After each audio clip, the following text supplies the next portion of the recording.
Make your next move with American Express Business Platinum. You'll get 5 times membership rewards points on flights and prepaid hotels booked on AmexTravel.com.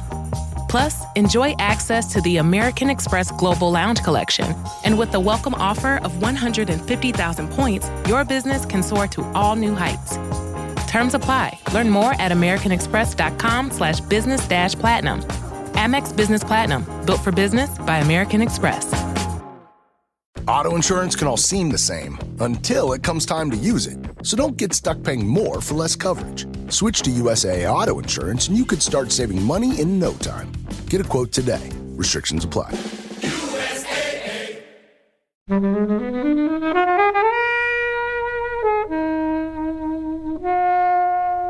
I love the fact that the film is not without risk. And I think that that's really good in terms of it being a film for kids and adults. And I think this is a really important lesson for children, which is that, yeah, you should try to challenge like why things scare you. And yes, you should confront your fears. And your parents. Yeah, but that's not always gonna go as well as you hope. There are gonna be sad things, there's gonna be fighting, and sometimes you're gonna get hurt. And I love the fact that we get to the end of the film and Hiccup has lost something as well as Toothless. Yeah. And the film doesn't shy away from that. They're like, no, like, he's still Hiccup. And this is a war and it's dangerous and it's scary. Hello, film fans. Joining Flixwatcher today, we have Ella. Hello. Becky. Hiya. And Kobe. Hi. Waving there. Thanks for that one. And we're here to review How to Train Your Dragon. Thank you, as always, to the mighty people for the mighty, mighty tunes. And thanks to Ben from Rockwood Audio for his awesome editing skills. Please do remember to write a review and rate us on Apple Podcasts and anywhere you can do where you listen to the podcast, because it really does help us. And you can join in the conversation with us on Twitter at FlixWatcherPod and on Instagram at Flixwatcher.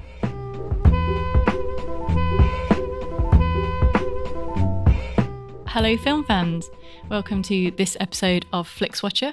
In the studio today, we have Ella and Becky. If you would like to say hello and introduce yourself to the listeners, please. Hello, my name is Ella Watts. I am a podcast person, specifically a drama podcast person. So I work on a sci-fi drama called The Orphans, but I also work for BBC Studios as a podcast producer and in drama commissioning for BBC Sounds. In addition to that, I generally am friends with people who make drama and occasionally turn up on their sets to be very useful and definitely not just fangirl in the corner. There's a Ella again. This time I came to fangirl on a non-fiction podcast. And I'm really excited for us to talk about my favorite film. I think you've just given away a few spoilers for the scores there. Yeah. But yeah. Becky, who are you? Hi, I'm Becky Brynolf. I guess you could call me a kind of a story person. I'm a charity person. So story-wise, I work as a script consultant on the side, and my podcast, And Then What, is all about stories. We're on a little hiatus at the moment because my co-host Amy Jones has just had a little baby. So that's lovely. And then I work for a homeless charity called Shelter. So that's, I wouldn't call that fun, but it's work. So it's good. Important work. Stuff that needs doing. But yes, that's me. And I'm also very excited to talk about Ella's favourite film. But you both work in scripted. Well, you're a script consultant? Yeah, so I take people's kind of, when you've been staring at a piece of your own work for such a long time and you cannot see the wood for the trees, and then I swoop in and get my red pen out and be like, don't worry, this is the idea that you've been looking at all along. Do you ever just go, here's a metal bin? Here's some lighter fluid. Give them back like a little ashes, bit off the top. The first line was great. Yeah, the title wasn't that shit. Oh, start again. Yeah, there's only one time I've refused to work on a script because it was just awful. It was more because it was incredibly offensive, and I was like, I have better things I can do with my time. But there has only been one script where I've kind of had to be very delicate in my feedback. Lots of shit sandwiches, things like that. But yeah. Otherwise, generally quite good. I've come across so many bad scripts. I think like up there for my bad scripts are like an android who's an assassin but who can get pregnant, which reminds us that she's a woman. She has a fully functioning womb, even though she's a robot, which she explains to us. She also tells us she's an erotic dental assistant. Oh my God. Okay. There is a universe in which this film is my favourite film. It's not this one, trust me. No. Yeah. Yeah, but with the audio dramas, is there kind of some script editing process? Is there some scripts like refining? Of course, yeah. It depends, obviously, on the production. I mean, just like all podcasting, some people are just doing it from their bedroom and all the editing that they'll do is their editing of themselves. Sure. Other people are going to be in bigger teams and are going to do more script editing. So, for example, with a show like Wooden Overcoats, they occasionally have guest writers on. And if they have a guest writer on, then David K. Barnes will kind of go through and script edit and they might, pass a couple of eyes over it. And then, obviously, if you're going to sort of BBC scripts, then they're going to go past a few eyes and through a few hands before they get recorded. Sure. Well, we're here talking about your film, your choice today, Ella. Or, as you said, your favourite film ever. Yeah. I've never seen a bigger, more gigglier so smile. Exciting. I know, yeah. What's your film called? Okay. We're going to talk about How to Train Your Dragon. Which is the best. So tell us why you chose it, apart from the fact it's your favourite film, and give us a 1-minute synopsis. Time starts now. Oh, Lord. Okay, so I actually wrote something down in the hope that I wouldn't get too confused. This is eating to your time. Oh, no, okay. How to Train Your Dragon is an animated kids film about a boy called Hiccup who lives on an island called Berk. It's about Vikings and dragons, daring heroics, and radical kindness. It's got a fantastic score and is beautifully designed, inspired by a range of Norse and Anglo-Saxon aesthetics. Whilst it's far from historically accurate, it captures that fantasy Viking vibe. But unlike what you might imagine from a Viking film, How to Train Your Dragon is, in my opinion, a story about compassion, communication, discovery, and subverting toxic masculinity. It's about learning to live with the things that scare us, not trying to destroy them, even if the things we fear are less tangible than dragons. Things like loss and family and ignorance. How to Train Your Dragon teaches us to love the things we can't control and learn from them. Oh, wow. Oh, that's very lovely. Peaceful. So why did you choose it? I chose it for all of those reasons. I chose it because I put it on, and every single time I put it on now, every 2 minutes, I'm nearly welling up for one reason or another. I really do think it's about kindness, and I think it's about healing, and I think it's about learning and embracing your fears and your pain. And I just think it's such a warm and loving film, and I love the score so much, and I love the design, and I love Toothless, and I love Hiccup, and I love the relationships between them all. And I don't know if any of you have read the book that this is based on. No, I haven't. No. So I did, because when that book came out, I was a little bit too old for it. I think it was 13, 14.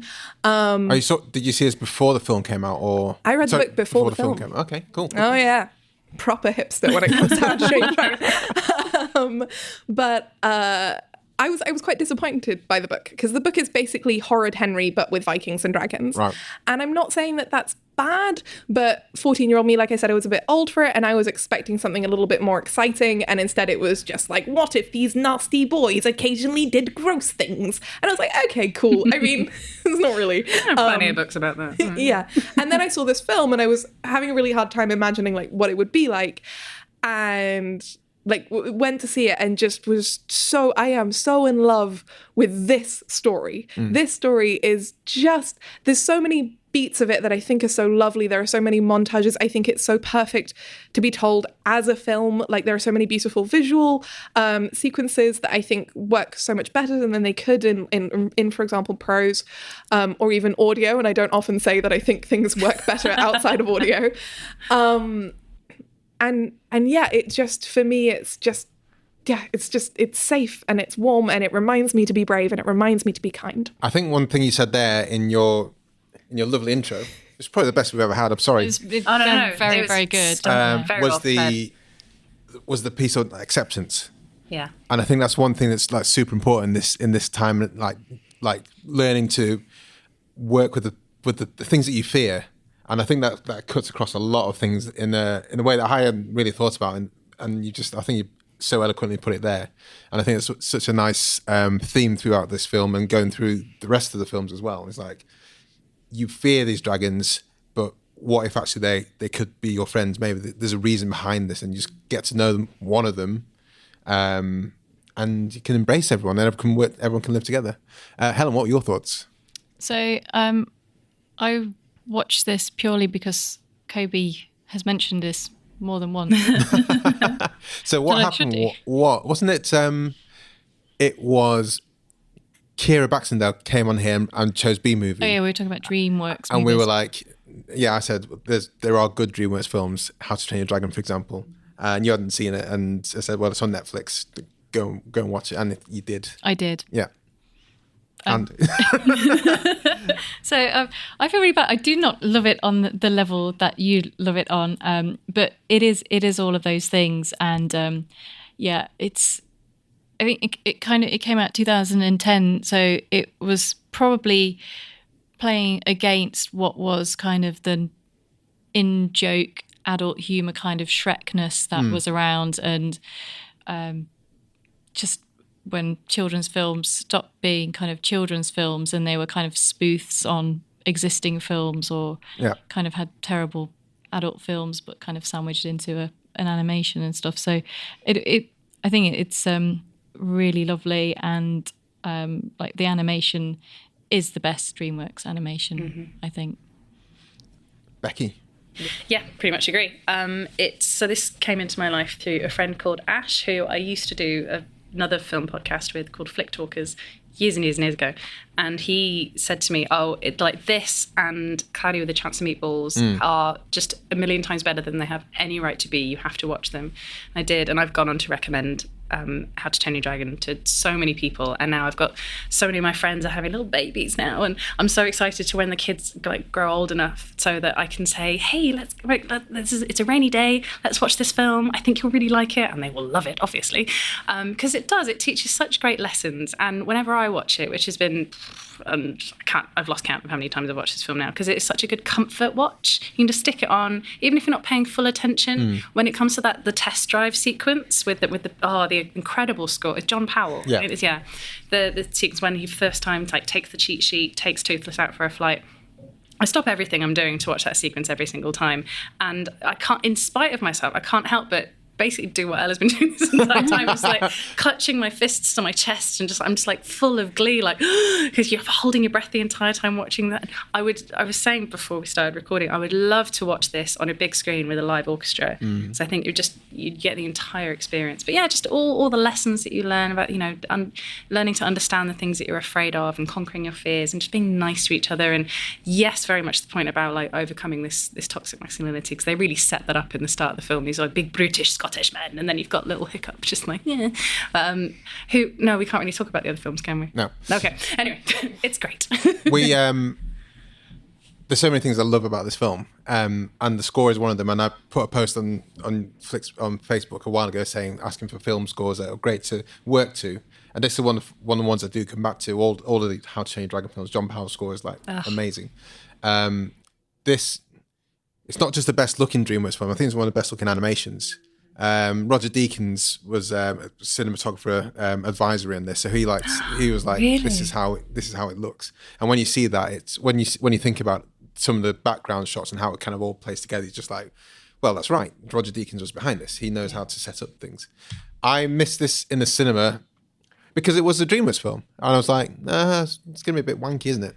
I did exactly the same. And, completely missed it because for the same reason I thought it was going to be like, up its own arse, sort of Shrekky like kind of film. And then I saw it on the plane, and I was just like, oh fuck, this is oh shit, this is really good. Yeah.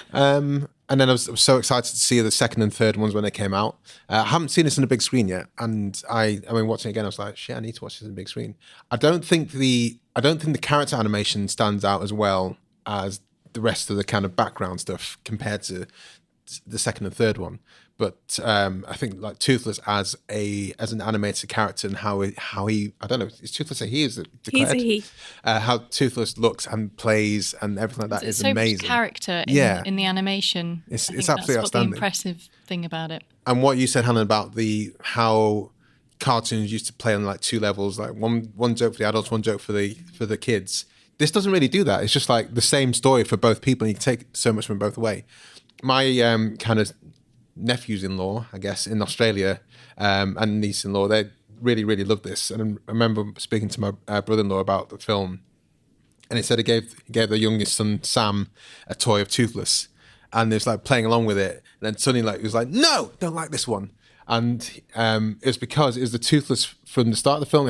He had both of his tail parts together, whereas his brother had the Toothless with the kind of red kind of partition. Cool. And like 3 years old, he noticed that difference, and he's like, "No, I want the proper Toothless that he plays around with." So it was that kind of thing that really like it was like, shit, this does resonate through a lot of different people, and really cuts to the core. So yeah, big fan of this film. Anything else? Cuts to the cause? No. No, I mean, I kind of made some notes on like my favorite. Yes, please do. I mean, but specifically with the score, like, and in terms of my favorite sequences, I think my personal favorite moments are the first time that Hiccup and Toothless meet, after Hiccup is down Toothless, and the tension in that whole scene. The first Toothless montage when Hiccup finds him in the little like kind of like valley thing. It's not really a valley. Canyon south. Yeah, and that bit where Toothless like draws in the sand. Yeah. And then the test flight. And then obviously the big finale. And one of the things that I love about the score and also about the animation and the pacing of the film, and I think is really well demonstrated in that test flight sequence, is the way, like you said, you can't look away, but I think a lot of it is to do with how, I mean, it is pace. So like in that test flight scene, like as soon as you start feeling comfortable, you have the bit where everything goes wrong. Yeah. and then you get that catharsis of everything going right again. And I mean, I love that for a number of reasons. One of the reasons is actually, fun fact, I can do an aerobatics display. I was in the RAF reserves. Oh, holy shit. I can fly a plane. Oh my God. And there is an aerobatic maneuver called a stall turn, which is where you take a plane and you fly it straight up. Now, I don't know if anyone listening knows much about physics, but a plane needs to be flying sort of forwards and not straight up because it needs the drag against it to keep all of the forces acting on it in motion. It's aerodynamics, folks. Yeah. So when you fly straight up, what you do is you stall the plane, and then the plane tumbles. And what you do in a stall turn, which is an aerobatic maneuver, is you use the flaps on the plane's wings to catch the wind so that you can tumble the right way up, go down, build up speed, and then you're able to kind of kick back into gear. And normally you'd go out into like a loop-the-loop, or something similar.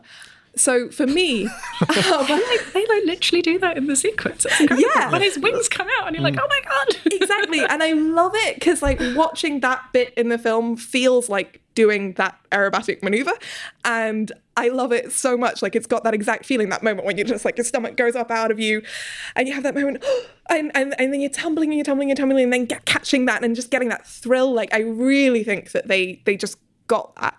And so a lot of the flight sequences, like I can be quite picky about flight sequences in film because also my dad was a pilot, but... So, Harry Potter flight sequences. Yeah. Okay.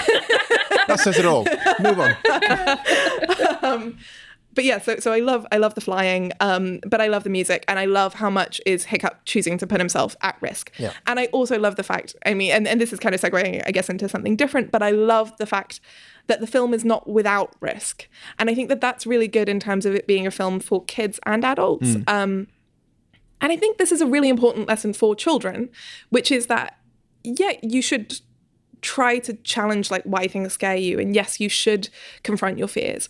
And your parents. Yeah. But that's not always gonna go as well as you hope. There are gonna be sad things, there's gonna be fighting, and sometimes you're gonna get hurt. And I like the fact, I love the fact that we get to the end of the film and Hiccup has lost something as well as Toothless. Yeah. And the film doesn't shy away from that. And it's not like, oh no, a disabled main character, that can't possibly happen. They're like, no, like he's still Hiccup. Like, and this is a war and it's dangerous and it's scary. Although also, I mean, sorry, now I am rambling, but I will say on the note of it being a war, the thing I love is that it's not, I don't think it's too heavy-handed a metaphor. I think that if they'd done that, it could easily have been A, quite offensive, B, quite didactic, and C, quite condescending. And I think that they never go that far. But they do have elements of that feeling of war, like the contrast between Hiccup having fun with Toothless and then Stoic and the others coming back from trying to find the nest and they've lost half the crew and the ship is destroyed. Like you suddenly go, oh, shit, right, okay, this is also really scary. This is really serious. Right at the start, it starts off as a war, as a battle with the dragons, and there's like, oh, there's this one that's on fire, and it's, you know, all this kind of mythology is kind of really, really built up from the start. And at the start, you're like, holy shit, they need to really temper down what this potential attack. Well, they're not this. They're not going to have any real sheep threats. left. Yeah, exactly. And when they turn it into like a loving towards at the end, where even Hiccup's dad's got a dragon, and you have the same kind of the monologue's almost like fully reversed, isn't it? We're an island, we're a remote island. The only problem is we've got all these pests, and then at the end they're pets. Yeah, and that's such a nice full 180 on. I love a bookend in a film on the storyline. It's all about Toothless, isn't it? To be honest, I don't like the other dragons. I think Toothless is by far and away the best looking dragon. Yeah. They've definitely, it's like, I think the animation purposefully makes the hidden the most just aesthetically pleasing dragon. Even the way he moves like a cat. Yeah, like, it's definitely he's the just, cat yeah, element. you just want to give him a little cuddle. he is extremely cool. Although I do enjoy the other dragon designs, and that I like. They do they make a lot of reference to the original book, like especially stuff like the Zippleback and the Terrible Terror are very. In fact, I think the Terrible Terror is the size and shape of the original dragon that Cressida Powell was imagining for Toothless. Right. Because he was supposed to be the most useless dragon, and then it turned out he was really smart and smart talking, and he helped Hiccup get out of situations. In this, yeah, like, I mean, I love Toothless. I have a cuddly Toothless. And I do think he's, yeah, for sure the coolest. But I like the design. And actually also, so two things. I love the Monstrous Nightmare has this red and black striping that I think Is that the one that sets itself on fire? Yes. Yeah. And I think that's really cool. There are a lot of little details that reference obviously the natural world, and that's one of them. Like, this is a dangerous thing, this is a poisonous thing. The way that they play with like coloring and stuff. I don't really like the design for the Gronkle, which is the big fat one. Yeah. That's like a little annoying. Although I do like the fact that it has like whirring kind of wings.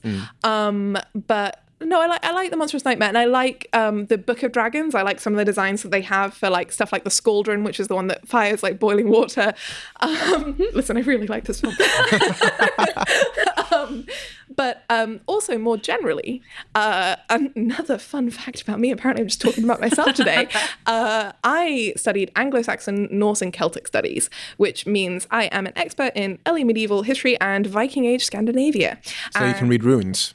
I can read some runes. Were they accurate? No. Okay. I'm So sort of like Night Fury and runes. I was like, no, I don't think that's right. no. It's like when people use Cyrillic really wrong, and it's like, guys, no. No. I mean, I'm better at medieval Welsh, but I'm aware of. Oh my god, it's amazing. That's the best. Sorry.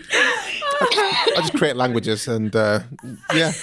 I feel like if any of my friends listen to this, they're going to be mad at me, and they're going to be like, Ella, you were pretending you knew stuff about Norse. I'm like, no, I'm a Celticist, but I am aware of Viking and Scandinavia, and I'm better at Anglo-Saxon history, and I really like the design cues that they took from Anglo-Saxon and Norse stuff. So like, for example, there's this gold dragon head in one of the halls that is like very Anglo-Saxon, and I love that. And I love like the way that they kind of mash together more modern things like the dragon pit in the dragon training school with those more traditional kind of things like the round shields and stuff.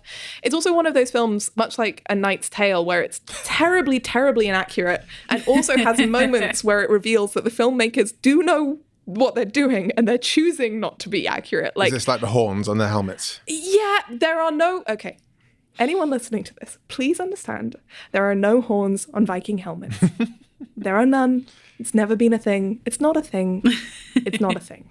That comes from a runestone which has like a witch who we think used to go into battle with the Vikings because they believed that she would like maybe give them some kind of blessing or good fortune, and she had a big ceremonial headdress with big horns on it.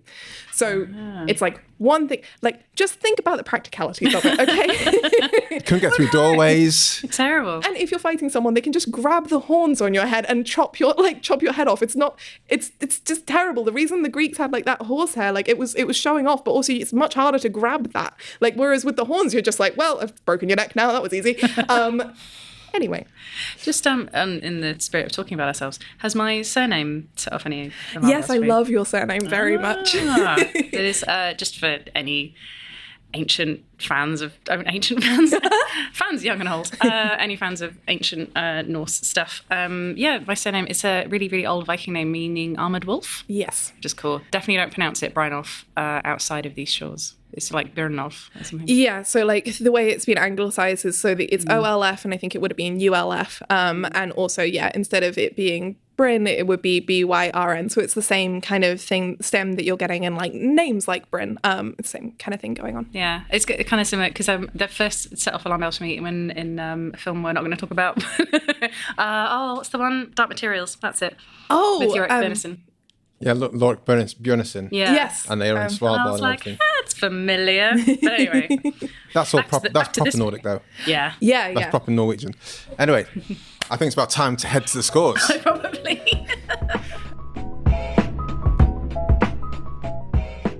Hello, I'm Sam Pay. And I'm Martin Zoltz-Orstwick. And we are the two hosts of a podcast called Song by Song, where we listen every week to a track by the musical artist Tom Waits.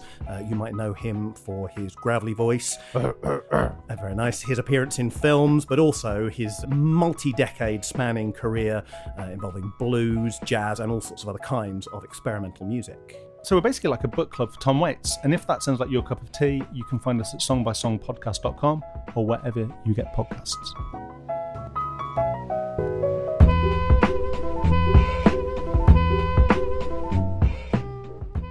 Hey there, Ryan Reynolds here. It's a new year, and you know what that means. No, not the diet. Resolutions. A way for us all to try and do a little bit better than we did last year. And my resolution, unlike big wireless, is to not be a raging and raise the price of wireless on you every chance I get. Give it a try at mintmobile.com/switch. $45 upfront payment required, equivalent to $15 per month. New customers on first 3-month plan only. Taxes and fees extra. Speed slower above 40 gigabytes on unlimited. See mintmobile.com for details.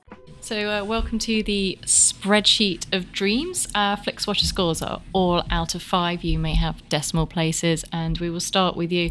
I'm really not going to probably be surprised by the answer to this, but Ella, with your recommendability, please. It would be a 5. For so many reasons. I love the music. I love the aesthetic. I also strongly believe that the fact that this is a kids' film with a disabled protagonist who continues to be disabled throughout the series, and who is a very alternate version of masculinity, who is not big and buff, who doesn't want to kill things, is both lovely and also a really, really good message to anyone I know who has kids. I'd recommend this a million times. Becky? Also a 5. I've recommended this to so many people. And the moment that my friends' kids get old enough to be able to sort of take this in properly outside of like, ooh, cool stuff, they're absolutely getting plonked in front of the TV. Helen? I'm going to go a little bit lower, a solid 4.5. I know people who refuse to watch any animations, and I also know that there's a lot of people who animations are just not for them. And I think for me, maybe it's the sort of the fantasy setting didn't quite have the same appeal for me, say, as like Toy Story, which I kind of really like that setting. So I don't think I got as much out of it because it's just not really my thing. 4.5. I'm going to go for a 5. Love it. I think it's great. Fair. I think I'm glad it's back on Netflix. Repeat viewing score, Ella. 5. I'm going to watch it again this week because I was making notes whilst I was watching it this time. Like I said, every time I watch it, I start welling up at different moments. I feel like I notice something different every time, and the score never gets old. Toothless never gets old. I love going back and seeing him again. Becky? Same. I go for a 5 as well. I've watched this so many times. I could watch it over and over and over and over and over again. It's just wonderful. It's just a good story. It's just a bloody good film. There's nothing really I can pick apart about it. Helen? So I watched this probably not so long ago, and then I kind of half rewatched it, sort of had it on in the background as a bit of a refresher. That's probably enough for me. Definitely recommend you watch the other two. Yes, well, when they come on Netflix. They're not on Netflix at the moment, which is... No. again, I've talked about this I'm before, kind of- how I'm- irritating that is. I'm sort of curious to see where it could go, because I was a bit like, okay, kind of wondering what could the happen plan next. is. Well, they always think of things. Okay. So what was your score, sorry? I 2. 2. I'm going to go for a 3.5 here. I haven't watched it as many times as you guys, and only because I don't think it's that simple a drop of the hat rewatch for me. But I'd always be super happy to watch it again, and will do, I'm sure, for eternity. Unfortunately, taking Helen out of the equation here, how does this rank in the trilogy for you? Number 1 for me. I think it's still number 1, but the second comes very, very close. I do really love the second, but I don't think anything quite beats the magic of the first. I think for me, I do slightly prefer the second one, because I think that was the first one I saw in cinema, and there was some like moments. Yeah.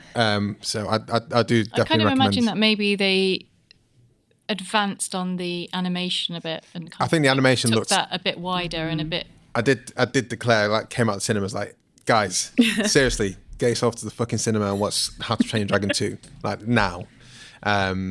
Because it does look a lot better. The third one doesn't look that much better, but the second one I think works better from a visuals point of view. But I think there's a lot of touches in the storyline which for me were just like, okay.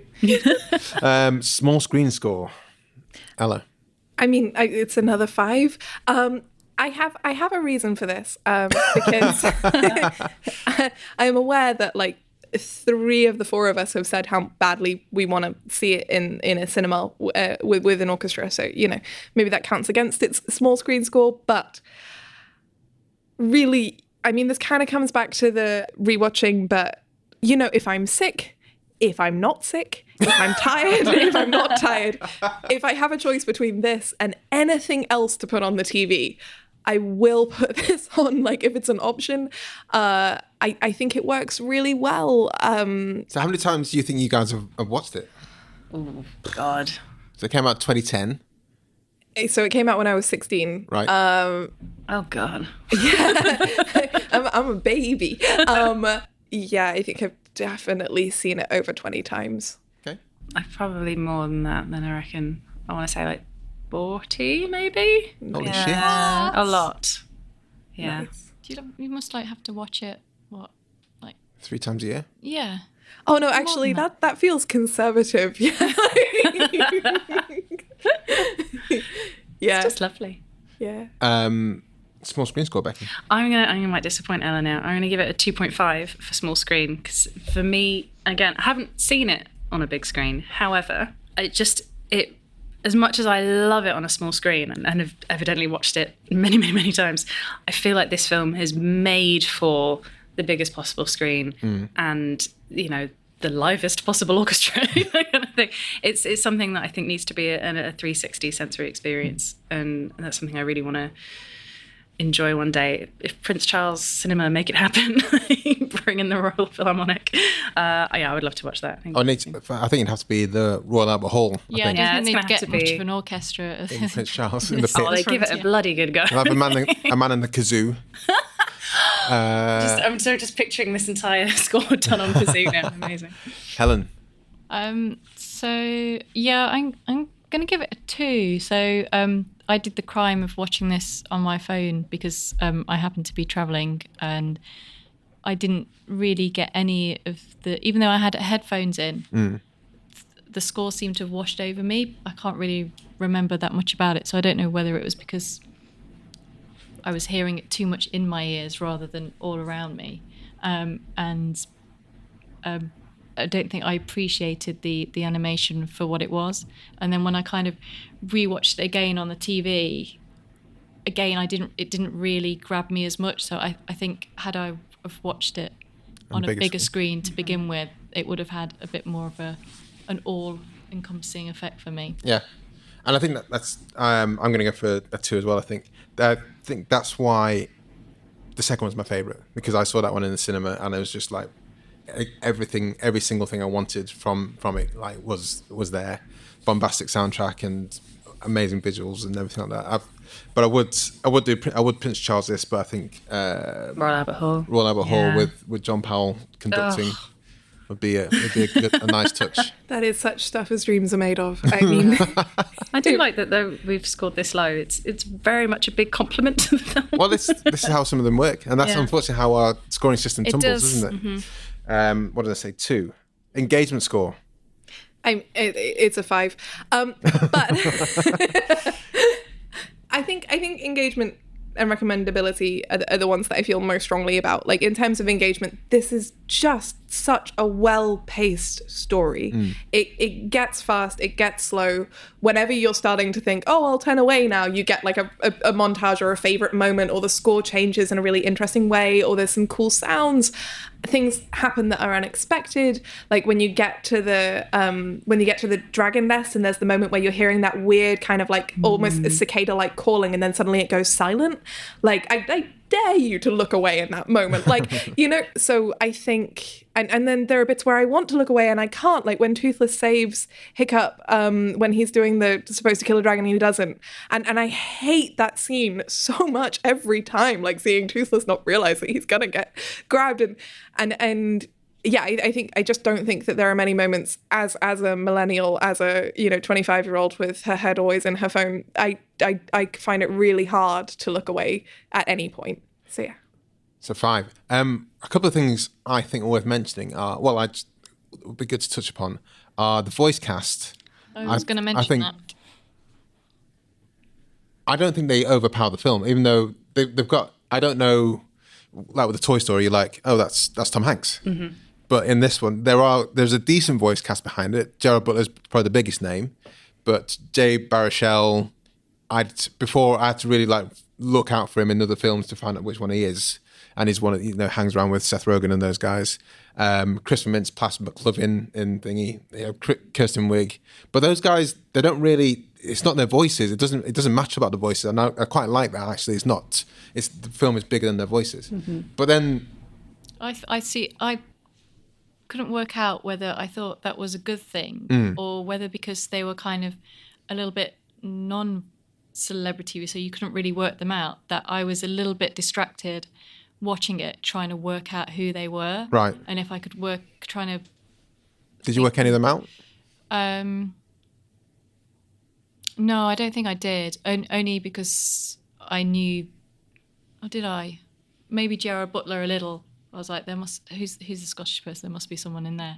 So there's a couple of Scottish. So I found that a little bit distracting for me. So I'm mixed about it. Mixed in that I think it's good that they didn't have like a big name, and then it became about that. But then also because of my enjoyment watching it, I was like constantly thinking, who could this be?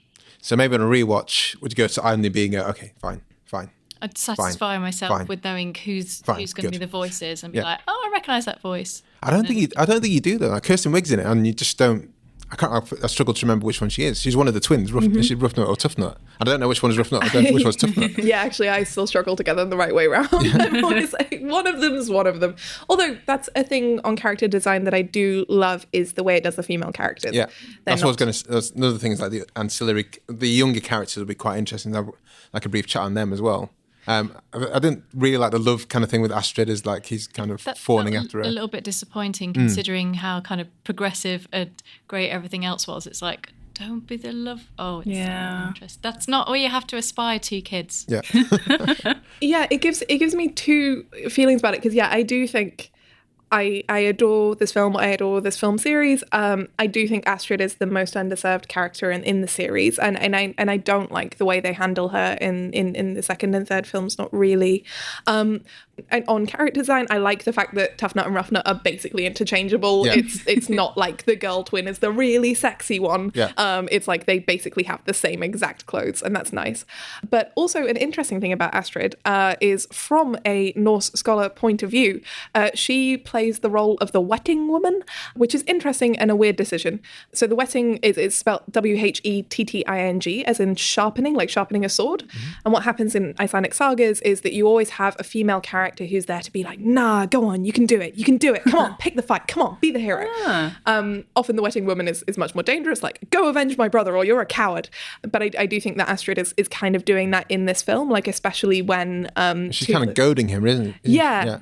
Like when in that scene when Toothless and Stoic go away, and then she's talking to Hiccup and she's being like, I want to know what you say right now. And then it's like, you said wouldn't that time instead of couldn't. Like she's very much playing like she's being the wetting woman. The thing about the wetting woman is that for a female character to exist only to encourage the male character to go be a hero is a thing we're very familiar with. Yeah, and I think that it pulls some stuff back with a certain female character in the second film, who I will not name because you haven't seen it. And we don't spoil other films. Yeah, but I think, it does some interesting things with female characters in other films in the trilogy. But yeah, I do think it's a fair, like, I was a little let down. I'm always a little let down by Astrid. I wish she got to be a bit more badass. Becky? Engagement score. While Ella was talking, I increased my score by 1 point. To what? It was a 2, now it's a 3. Because I've watched this so many times, I can quite happily just leave it on in the background and go and do other things and know exactly when I need to return for test drive for that sequence, and then be completely and fully engaged in that bit. And also similar to you, Helen, as well, like I was a little distracted when I first watched it. I was like, who is that voice? I need to know. And because it's not Amazon Prime, you can't just like hover your cursor over the screen and names will come up. That's the best thing about Amazon Prime. I really like that as a that feature. X-ray thing. Yeah, have you not seen it? You pause it and then it just tells you exactly who all the actors are in that moment. Yeah, it's very techy, and I quite like it. I know I can sense all the Netflix people like, fucking hell, why didn't we come up with that? Now we can't do it because they do already. You twats. And then it ties in directly with IMDb as well, because Amazon own IMDb, which is taking over the world. They're friends for a profit. And engagement score. Oh, are you finished? Oh yeah, Sorry. 3 for me. I'm going to go for the voices made me kind of stop and have to check that out, and but no, I was happily to spend 1 hour 38 minutes with it. A score of 4. 4, sorry. Did I say 4? I maybe missed that. I'm going to go for a 4.2. I think it's a lovely film. And I don't think I'll watch it. I won't rewatch that often. And that's good in the way that I will forget things that happen. And it's always like, oh yeah, nice. So if I watch, when you just ruin your film sometimes, you know exactly what's going to happen. The next scene, it's not that good. So I think I'll hopefully keep that engagement score quite high with subsequent watches. Unlike Becky, where you've kind of eroded your engagement score. You've seen it too many times. But Ella talked it back up. Yeah.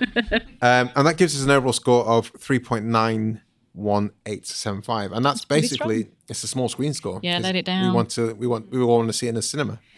Yeah, I'm very sad that it's not a 4. It's so close as well. It's fine. I'm not sure I'll ever talk to any of you again. But you tried so hard with the straight 5s. But otherwise, I mean, a recommendability of 4.875 is one of the. Pretty strong. It's pretty strong out of the gate there.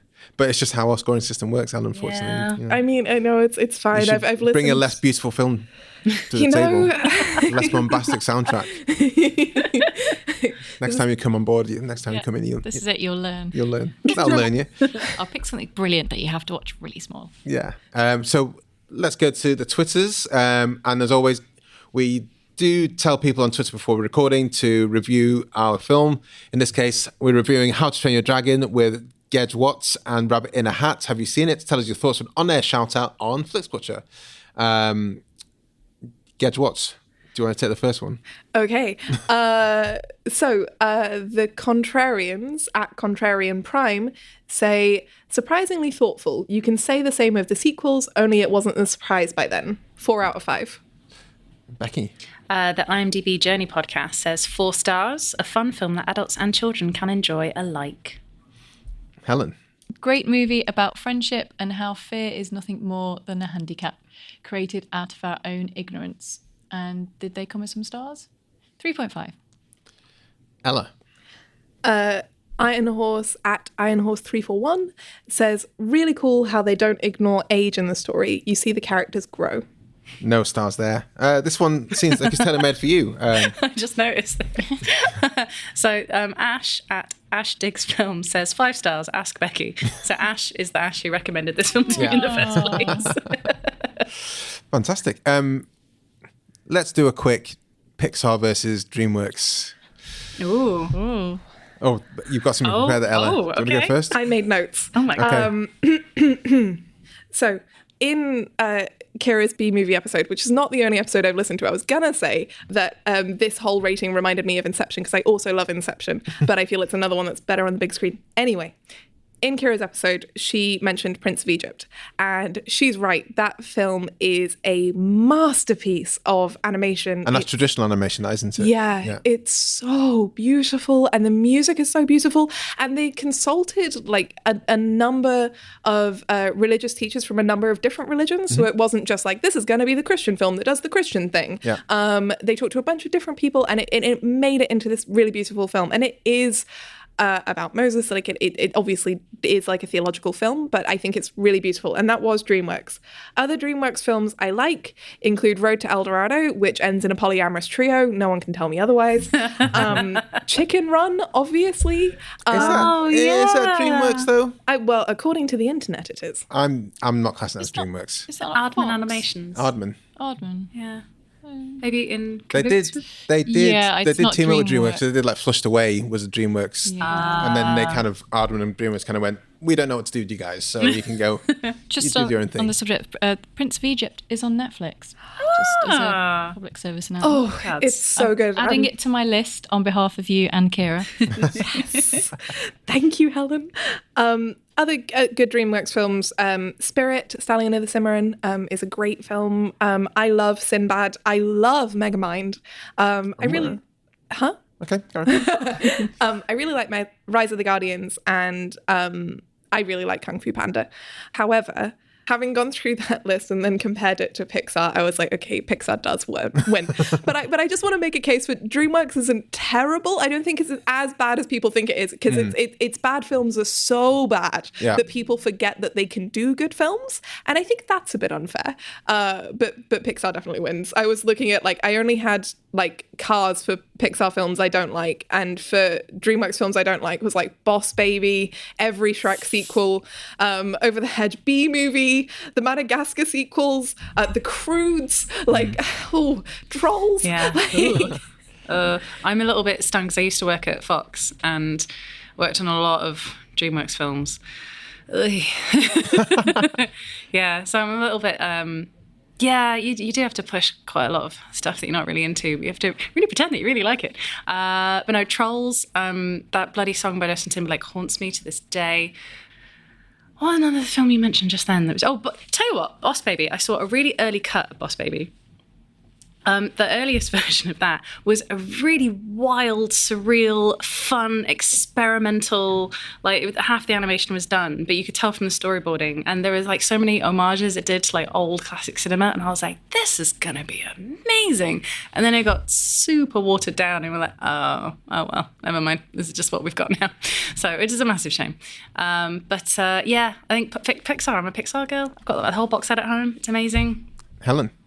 Well, no contest, really. Pixar just have been the best since they started. Yeah, it's got to be Pixar, but this I think ranks higher than most of my Pixar films. I think is the thing there. Kung Fu Panda is really cool, but then I was like, Kung Fu Panda 2, don't care. I think it's all the sequels as well. You don't care, but with somehow Pixar managed to go, yeah, I'll watch Toy Story 4. And you know what I will say? I was talking to a friend about this, where like the thing about DreamWorks is, okay, yeah, when they flop, they flop. But I do think versus Pixar, I always feel like when DreamWorks decides to be a bit daring and a bit challenging, they really go for it. And I think sometimes they're a little bit sharper and a little bit more challenging than I've ever really seen Pixar be. Yeah. And like whether that's we are going to have an amputee be the protagonist of our series, and no, you don't get to say no to that. Or with Spirit, Sally and the Cimarron, this is going to be a really harrowing criticism of white America. And this is going to be like a serious film about like the genocide of Native American people. And also it's a kid's film, promise. I think when DreamWorks decides that they give no fucks, and I love it. I just wish that they did that more often. Yeah. Sells fewer toys, though. Yeah. Yeah, I know. I just want something to broaden our cultural imagination and make us better to each other and progress society. It's what I want from my art, not plastic.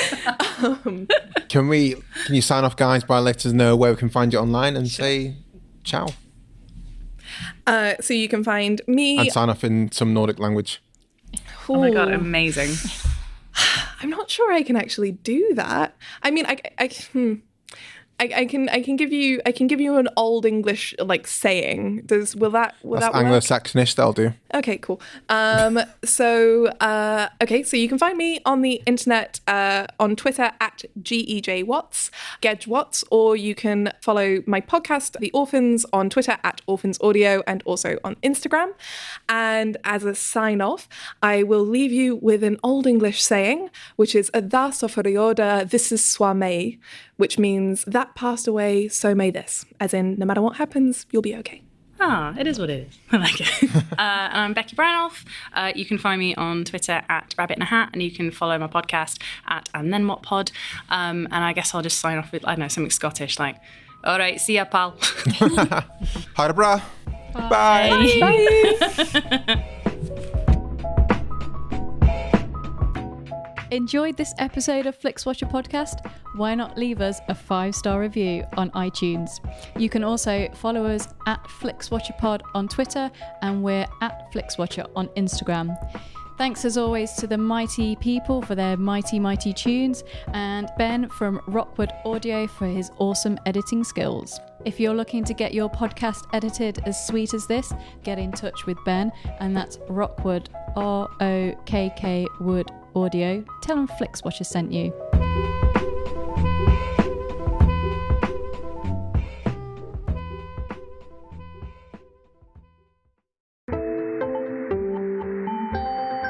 You just heard a Stripped Media production.